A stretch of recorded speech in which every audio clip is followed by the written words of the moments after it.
নমস্কার, আলপনা হোম ব্লগসে আপনাদের সবাইকে স্বাগত। তো আমি কোনোদিন ব্লগ দিই না, আজকে ফার্স্ট ব্লগ দিচ্ছি। যদি ভুল হয় তাহলে আপনারা ক্ষমা সুন্দর দৃষ্টিতে দেখবেন। তো আমাদের এখানে 2 দিন ধরে বৃষ্টি হচ্ছে।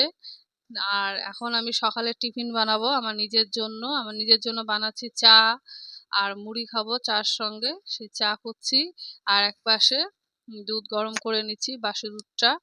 আর ওদেরকে আমি স্কুলে, ওদের পরীক্ষা চলছে, ওদের স্কুলে দিয়ে এসছি, এসে যে রেখে দিয়েছি। আর আমি সকালবেলা কিছু বাসন ছিল, সেই বাসনগুলো মেজে তুলে রাখছি, সাজিয়ে রাখছি। আর ওদের জন্য আলু কোয়াশের তরকারি করব, সেজন্য হালকা সিদ্ধ করে রেখে দিয়েছি।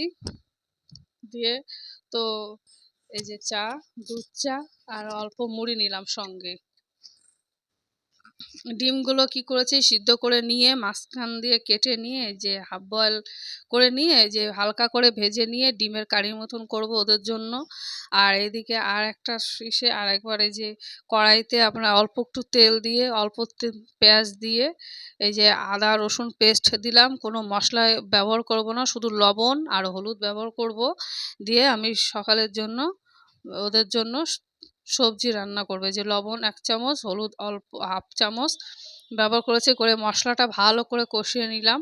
নিয়ে এই যে আগে থেকে সিদ্ধ করে রাখা আলু আর কোয়াশ আমি দিয়ে দিলাম, দিয়ে ভালো করে কষিয়ে নেব।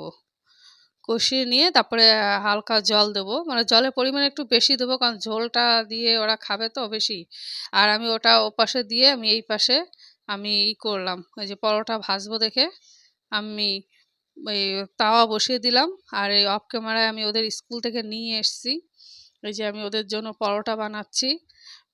সে পরোটা কি করব, হালকা আগে শুকনো তাওয়ায় আগে ভেজে নেব, তেল দেব না। পরে আমি আধা ভাজা হয়ে যাবে, যখন অল্প ভাজা হবে তখন এই যে হালকা তেল দিয়ে আমি আস্তে আস্তে করে সবকটা পরোটা ভেজে নেব।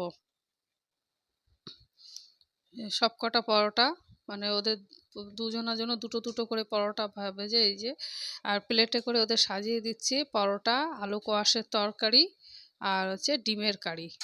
তো যদি আমার কোনো ভুল ত্রুটি হয় ক্ষমা সুন্দর দৃষ্টিতে দেখবেন। আর যদি ভালো লাগে অবশ্যই সাবস্ক্রাইব এবং লাইক করে দিবেন, কারণ আমি প্রথম ব্লগ করছি, ভুল হতে পারে বা ভালো করে পারিও না। চেষ্টা করছি, চেষ্টা করি, দেখি কেমন হয়।